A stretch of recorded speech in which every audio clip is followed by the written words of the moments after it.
plus loin, direction ce matin le Venezuela, Nikos. Un pays qui vient de passer un week-end de violence. 3 morts, près de 300 blessés à la frontière avec la Colombie. Les forces de l'ordre vénézuéliennes ont empêché l'opposition de faire entrer dans le pays des camions d'aide humanitaire. Comment sortir de cette crise qui n'en finit pas? L'avenir du Venezuela se joue peut-être aujourd'hui. Les représentants de 14 pays d'Amérique latine se réunissent d'ailleurs avec le vice-président américain Mike Pence et le leader de l'opposition vénézuélienne Juan Guaido. Bonjour Sébastien Krebs. Bonjour. Vous êtes en direct depuis Cúcuta, à la frontière entre la Colombie et le Venezuela, où vous avez suivi les événements du week-end. Que vous disent les Vénézuéliens précisément? Qu'attendent-ils de la communauté internationale? Eh bien d'abord, on sent une très grande frustration d'avoir échoué à faire traverser ces camions chargés de vivres. Beaucoup se prenaient à rêver que les militaires finiraient par les laisser entrer. Ce n'est évidemment pas du tout ce qui s'est passé. On retient cette image de 2 camions brûlés, incendiés par des policiers vénézuéliens pour les empêcher de passer.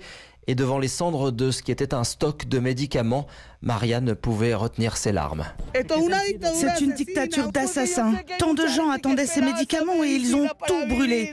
Tout seul, on n'y arrivera pas. Aidez-nous, s'il vous plaît. Cette image terrible d'aide humanitaire brûlée sous les yeux du monde entier. Est-ce que cette image peut changer les choses ? En tout cas, c'est ce qu'espère l'opposition, qu'elle crée un électrochoc. Des députés me disaient, en faisant ça, c'est Maduro qui a perdu. Il compte en faire un symbole. Et d'ailleurs, le président colombien Iván Duque, leur principal allié, est venu sur les lieux afficher sa fermeté. La dictature de Nicolás Maduro a affiché sa déroute morale sous les yeux du monde. Voici le symbole de la barbarie. Ceci est un crime. La communauté internationale doit augmenter la pression. Alors justement, sommet international crucial aujourd'hui à Bogota. Qu'est-ce qui peut être décidé ? Alors déjà, premier signal, c'est la première fois que le vice-président américain Mike Pence se joint aux 14 pays, 13 d'Amérique latine plus le Canada, qui composent ce groupe de Lima. Première fois aussi que l'ennemi juré de Nicolás Maduro, le président par intérim Juan Guaido, y participera. Il a demandé à ce que toutes les options soient sur la table. Les jours de Maduro sont comptés. Voilà ce qu'a dit le secrétaire d'État américain Mike Pompeo, qui promet de nouvelles sanctions. Les États-Unis ont déjà frappé au portefeuille le régime en s'attaquant à la compagnie pétrolière d'État. Et cette fois, Washington envisagerait d'expulser des proches de certains cadres du régime qui vivent, par exemple, en Floride. Mais cela sera-t-il suffisant? Près de la frontière ici, j'ai rencontré Gabriela. Elle a 39 ans, elle est exilée.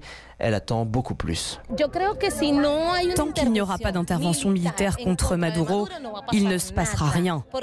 Nous, le peuple sans armes, a manifesté. Qu'est-ce qu'on a obtenu? Seulement des réunions de la communauté internationale. Mais maintenant, on veut des actes.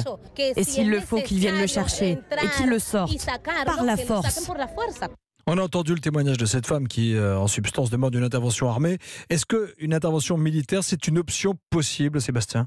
On n'en est pas encore tout à fait là, mais on sait que ce scénario est étudié, notamment à Washington. Et ici, c'est une option massivement souhaitée au sein de ces Vénézuéliens frontaliers ou exilés qui viennent chercher de l'autre côté leurs médicaments ou leur nourriture. Pour eux, les Américains, les gringos comme ils les appellent, ne sont plus du tout les grands méchants impérialistes dénoncés depuis toujours par le chavisme. On entend même des Welcome US Troops. Quant à la crainte d'une guerre civile, cette jeune femme l'écarte. Son compagnon a déserté l'armée et elle est convaincue que beaucoup de soldats n'attendent qu'une seule chose, déposer les armes. Ils ne se sacrifieront pas pour Maduro, pour maintenir son gouvernement, alors qu'eux-mêmes n'ont plus de quoi nourrir leur famille.